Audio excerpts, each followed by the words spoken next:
Hello and welcome to Being Fine, the other F word. I'm the editor of this forthcoming book, Being Fine, and my name is Jo Baldwin-Trott. I'm thrilled to be here as on our weekly calls. So we have them every Wednesday at 7 p.m.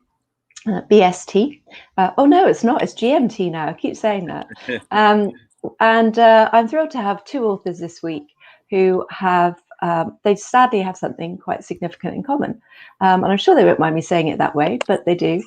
And Johnny Jensen is here again. Welcome, Johnny. Great to see you again.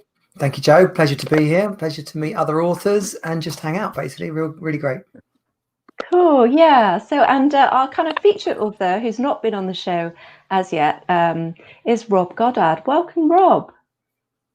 Thank you, Jo, and hello to everyone that's listening in and watching. Yeah, so if you're listening in and watching on Facebook or on YouTube, then please chuck in some comments and, well, hopefully they're nice ones. No, we want honesty. This is the whole point of this session, is that it's half an hour-ish. It's honest conversation, and we would just want to sort of allow people the space to talk about the things actually we don't really like talking about. And this is the whole purpose of the book, really, is to create more conversation about how we're feeling, what's happening for us, and especially for men. So let's come on to Rob first, because Rob has an incredible story. Rob's already published his book called Suicide to Success. And it's very, very powerful. There's a pivotal point in it. I'm going to let Rob tell that bit because I'm sure you'll tell it much better than I do. But Rob, let's talk about the kind of the success part of things, because you were at one point in the top 1% earning in the country. So how does someone like that not feel happy? Well, because as we all know and we discover in life, eventually money doesn't bring happiness. And do you know, it doesn't matter what you earn, it's what you spend that matters. I think that's somewhere in Charles Dickens, someone will know that's listening in. Mr. McCallbright, I seem to think. Yeah, when you've got big money, and I was earning 300,000 a year, I had a bad relationship with money, and that meant my debts. I was spending more than I earned, so my indebtedness grew. And then you get on the hamster wheel of living to work to pay interest off of loans and credit cards, and it just became a vicious circle. I kept funding my debts, but then one day in 2008, I lost my job, and it was November 2008, just at the start of the last recession. So that was great timing. I remember that time. You remember that, yeah?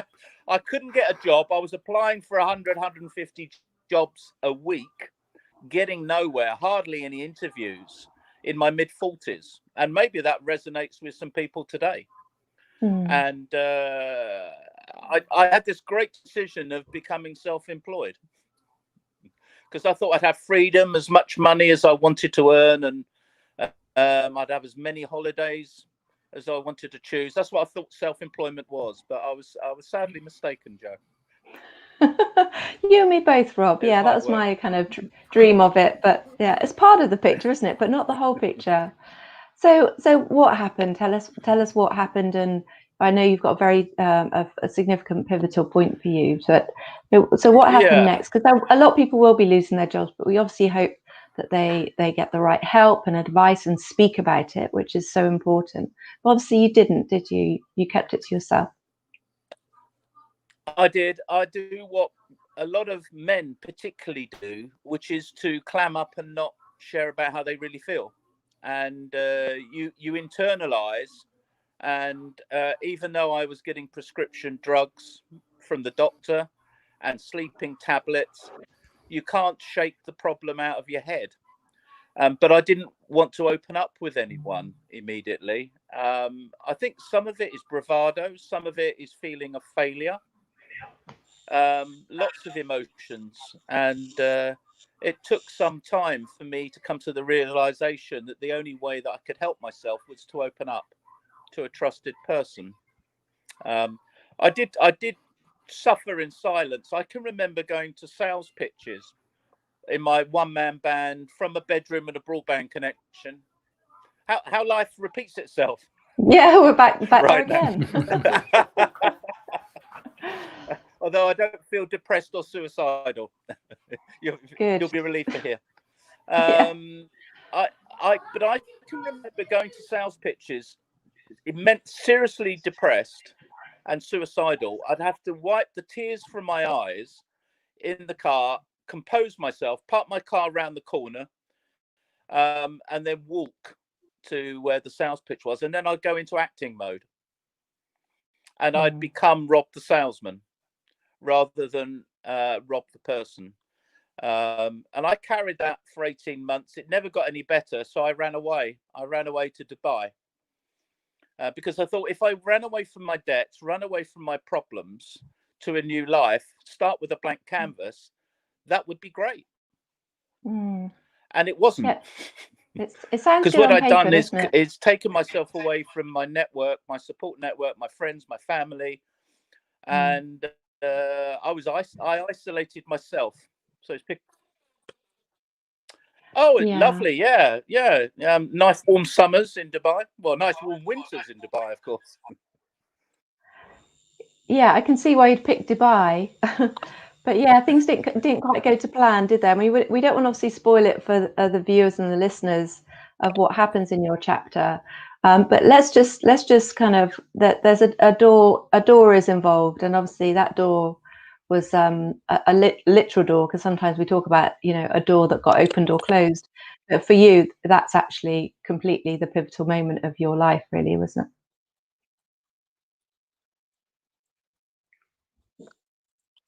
Oh, can you hear me, Rob?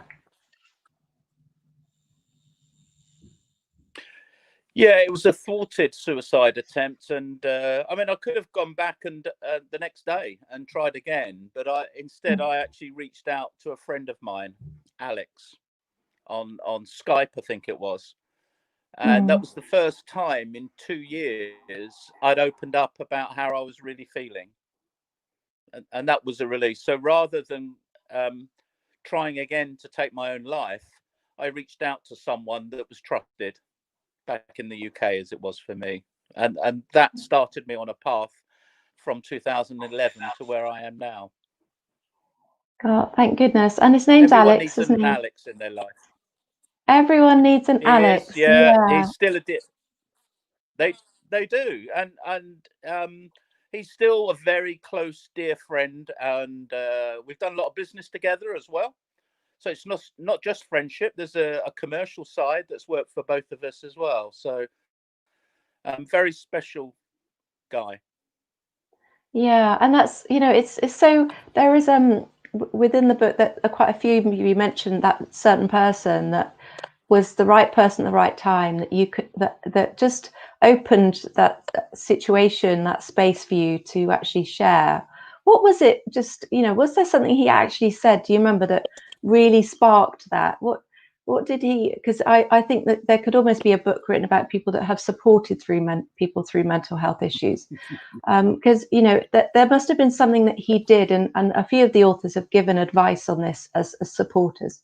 What exactly did he do that worked for you, that allowed you? It was a few things. There was one thing that he did say that I'll cover in a moment, but he flew over for 4 days. Well, I flew him over for 4 days to Dubai, and we sat poolside for most of it, actually. And he didn't judge me. He listened.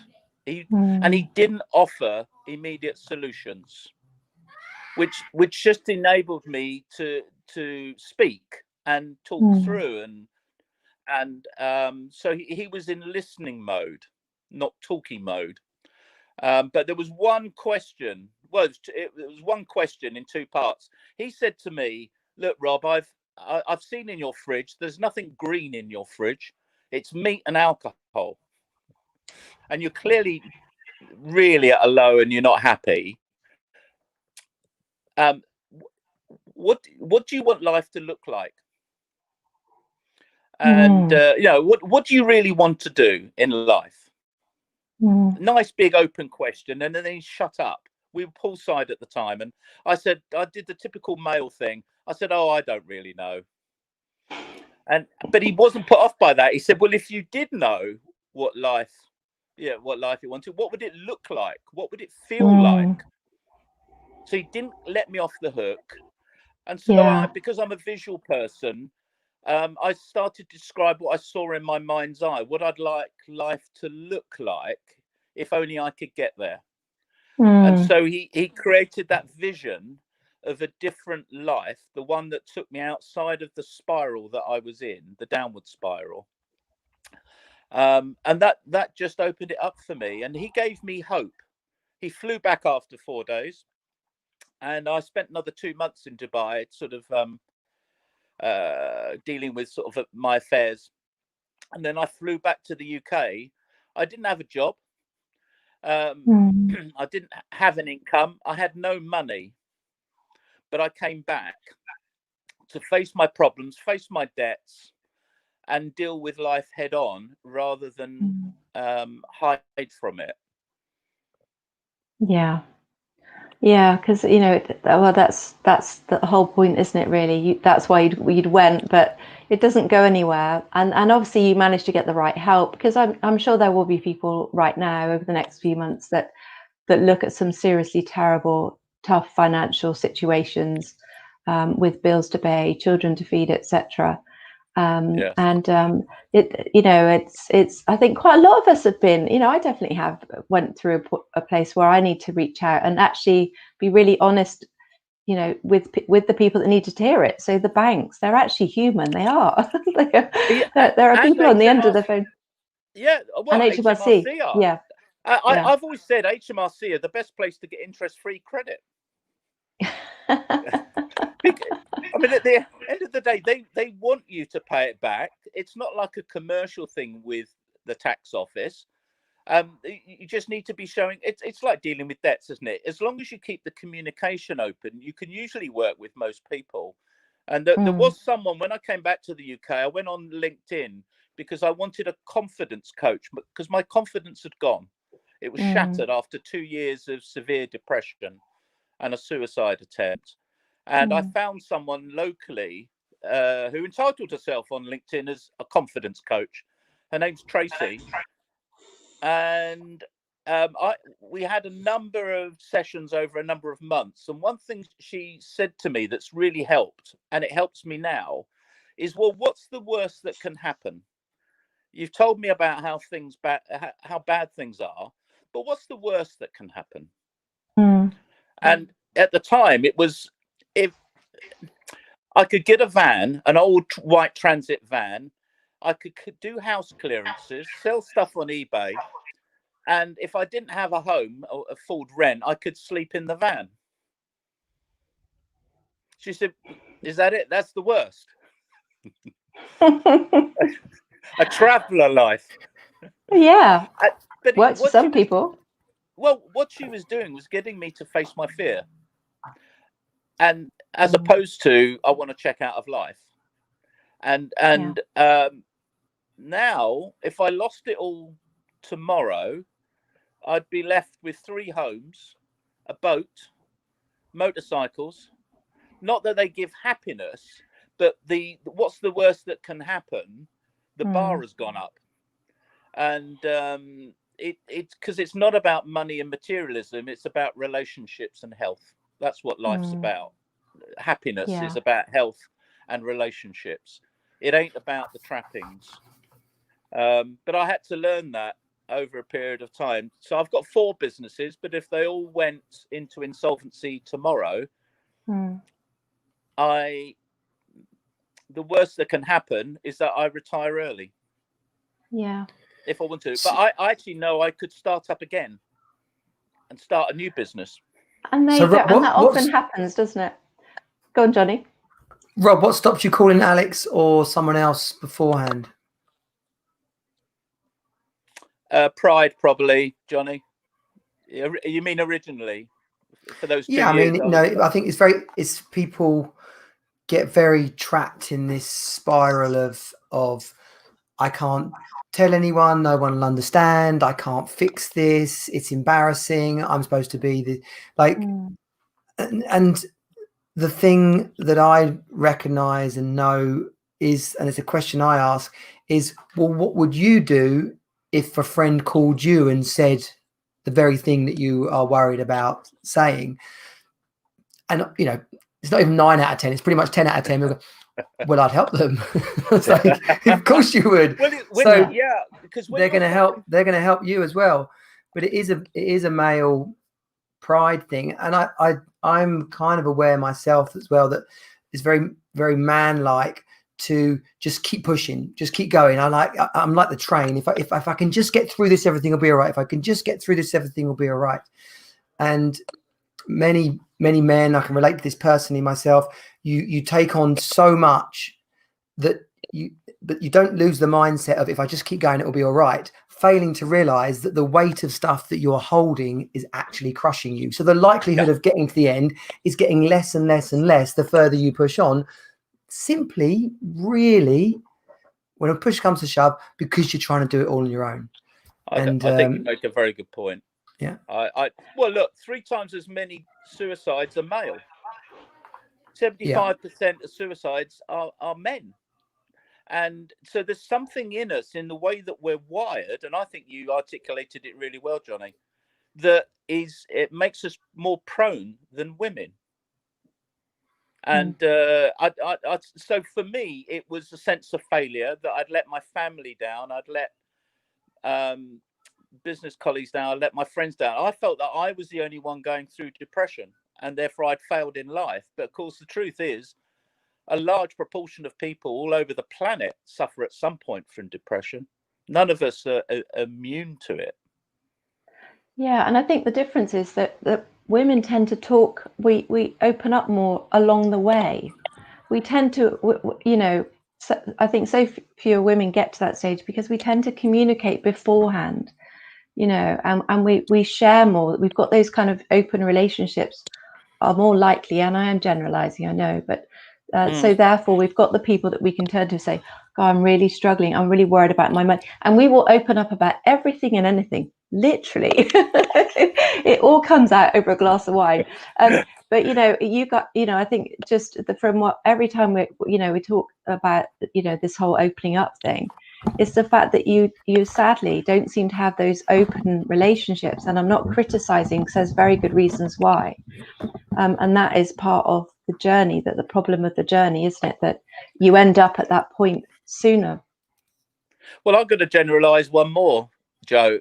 Men tend to talk facts, women tend to talk feelings.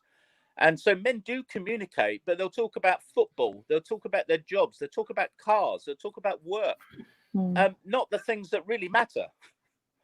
And it's about how you feel about life that matters, not the stuff around it. And so I'm on a mission over the last few years to help, along with other people, open up that conversation.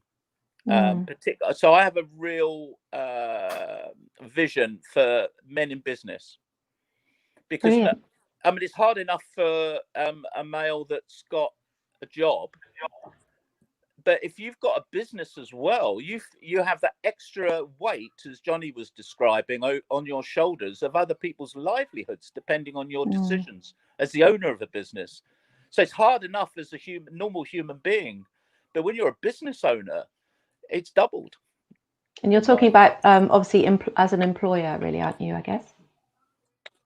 Yeah, because you do, as an owner manager, you feel the responsibility. If you make bad decisions and the company goes to the wall, other people lose their jobs. Yeah. So you feel that pressure, and if the business is struggling, it keeps you up at night. It's 24/7. You can't, as an owner of a business, you can't forget about it. It's not a 9 to 5 thing. Yeah. Well, no, I think that's what most of us are self-employed, and I think, you know, that's I mean, so Johnny, you work with your business called Team Super Dads, so you look after dads. I'm sure a lot of them have got businesses and as an employer as well. So you know, they share with you a lot of what happens and the struggles they have, I guess. Yeah, well, the classic thing in the group and the community is, I didn't know, his dads will say, oh, I didn't think anybody would understand. I didn't think anybody else would be going through this. It's like the weirdest filter, like a velour we have on the world, like you wouldn't possibly understand. And it's because it feels so personal, and very much like you said, Rob, if you've got staff, if you've got a team that you're responsible for, you don't want to say, oh, I think this is all going to go, because then you're going to let so many people down. And then equally, if you're a member of a team, particularly if you're in a performance related role, you think, if I let my guard down here, they're going to see what's really going on. And so men will classically feel I've got 2 points here. Men will classically feel like they can't reveal what's really going on, otherwise there'll be a downfall, there'll be a problem come about it. But then it's called a double bind, because you're damned if you do, damned if you don't. I've got to tell someone because I'm screwed. If I tell someone I'm screwed, I've got to tell someone, and that in itself creates this inner spiral. And I share quite a lot about suicide from my own personal experiences of mental health, and my marriage breakdown, and my brother sadly took his life, and someone else very close to me tried and failed, thankfully.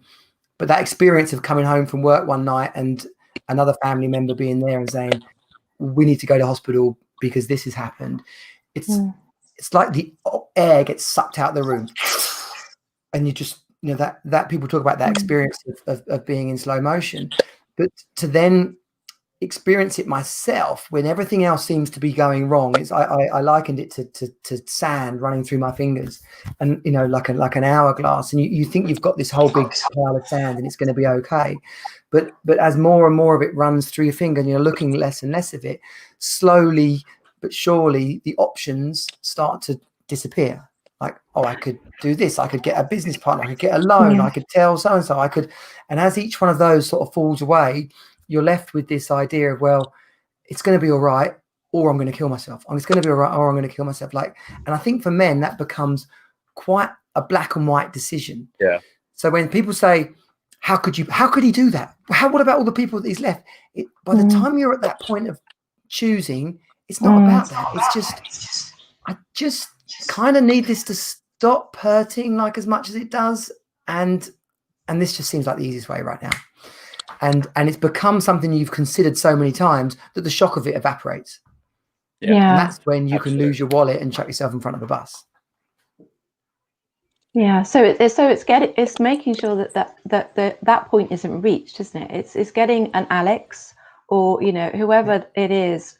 It's finding, and a lot of you guys in the book actually are offering these group services, men's coaching, but in groups where you've got a place to share openly, because sadly it's something that feels like there's really lacking in our society, and this comes up quite a lot in our talks, that that men have lost that circle time option. There's no campfire anymore, there's no obviously, and there's not even a pub really. There's a few of you want to take your family, but actually you probably don't need to talk to your family right now. We're all talked out with our families. That's so very valid. If you think about traditional pubs, like go back, I can just remember them, the beer stained paisley carpet and the yellow walls, right? But those beer stained carpets and yellow walls had been like that for some kind of 100 years. And gender cliches, of the time, that was men sat in the pub talking. And there probably was a lot of banter, but and that the common theme these days is, oh well, men don't talk. But I imagine back then there probably was a lot more talking in the pub. Go on. And I'm going to throw a spanner in, because I'm going to say, so I'm single, and I've got quite a few single friends, and when BC, before COVID, we would go out on a weekend. There's no groups of men out anymore. It's like, oh, where are they? I guess you're all at home watching Netflix. I don't know, but there just seems to have, that just has, apart, unless there's a big match on like rugby or football, but it just, guys don't seem to go out. And is that women's fault for discouraging them? You couldn't say that. It is everything, isn't it? It's lots of reasons. But I suppose it's validating how important it is to communicate with like-minded and men, and also creating that openness to. So what do you do now, Rob? How do you do you keep, sharing, and do you have a good circle of friends that you've talked to and open up to?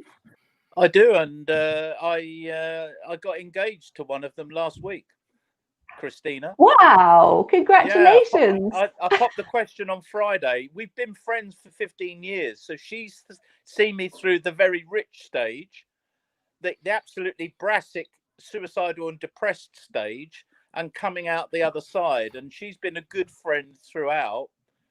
We've been living together for 4 years, but I popped the question on Friday. So, and I find with Christina, I can talk to her really easily. I don't have to pretend to be someone else. But yeah, I do. I go to a gym as well, and I've got a circle of friends where we meet outside of going to the gym and exercising. We meet socially in the days that we could meet socially, of course. Yeah. But also I've got long-standing friends, 3 of them that have known me for 30 years that I've still kept in touch with, and we make a chance to go for a curry or a beer. But you actually have to make the effort. So I think men can do it, but you actually have to be. It's a conscious effort or conscious decision to do it. Otherwise, it will just drift. And time goes on, doesn't it? Time goes on, especially if you've got kids. We've all got kids here. Yeah. Someone presses the fast forward button the minute you have kids, I swear. Because, it's before it's summer holidays, then it's Christmas holidays. And, a year's gone past and you haven't seen your friend or whatever. But it is so important, isn't it? It's so key to our health to sort of share. So just before we close off, is there anything, Johnny, is there anything you wanted to pitch in with or ask Rob about? Because in relation to the book, because obviously really, really fantastic that the book will be out this month at some point soon, I hope. Working like a beaver on it. Trying to get it done. So yeah. I think, do you know what I feel like is an appropriate thing to bring up and kind of ask is about what happens when you ask a friend for help. So imagine not what does someone do if they're the person that's been asked for help? Like there's a level of responsibility that falls on your shoulders. If your friend says to you, I think I'm depressed, or I think I've been thinking about suicide. Is that normal? Like, what can you say something about that? Because that could freak people out. If someone comes to me and says, or comes to an average guy and says, I think I'm depressed. I think I'm having these suicidal thoughts. It's suddenly now a responsibility of that person that's been told to do something about it. Is there anything you can say about that, Rob? Because it could be scary for some people. Yeah, I think it's a good point. Yes, I mean, not the person who's listening, not to feel frightened. It's not their responsibility. It's the person who's got those suicidal thoughts. They make the decision ultimately. But I found with Alex, just him listening, asking appropriate questions. He didn't shy away from the S word, which is suicide. Yeah. And I didn't want to be a burden on him. He was more than willing to give time. And I think it's just having that honest conversation with someone and not skirting around it at all. I was quite happy. Once that opened up, I was quite prepared to talk about suicidal thoughts and my death diary that I was keeping. Yeah. It was like a dam had opened. And did he come back and check in on you? Did he do anything to make it? Did he? Yeah. He kept in regular contact with me. Not that I felt that he was imposing. I was looking, but he would give a bit of notice. So that meant I was looking forward to catching up with him, which is a good thing. You shouldn't feel that you have to be 24/7 listening to someone who's suicidal. Just the fact they can look forward to the chat that you've booked into the diary. Yeah. It gives them a bit of hope, a little bit of something to look forward to, which is a good thing. Yeah, it is important just to check in on people if they've asked you, just to check in. Yeah. Did you call Samaritans, or did you book a counsellor? Did you go to the doctor? Yeah. Is there anything you need from me? Just to check in on that person, because they have put a degree of hope in in you that you're going to look out for them, basically. Yeah, now I'm on the receiving end, because I get people that I don't know contacting me saying that they're thinking about committing suicide because they've read my book. Yeah, that's been out there for a few years. And initially I was feeling that weight. But I had a chat with a close friend. They said, you mustn't feel that. Do as much as you can and try and help them on that path. But you can't take responsibility for their actions. Yeah, totally. They are responsible. So I always respond within hours. And I always send them a copy of my book.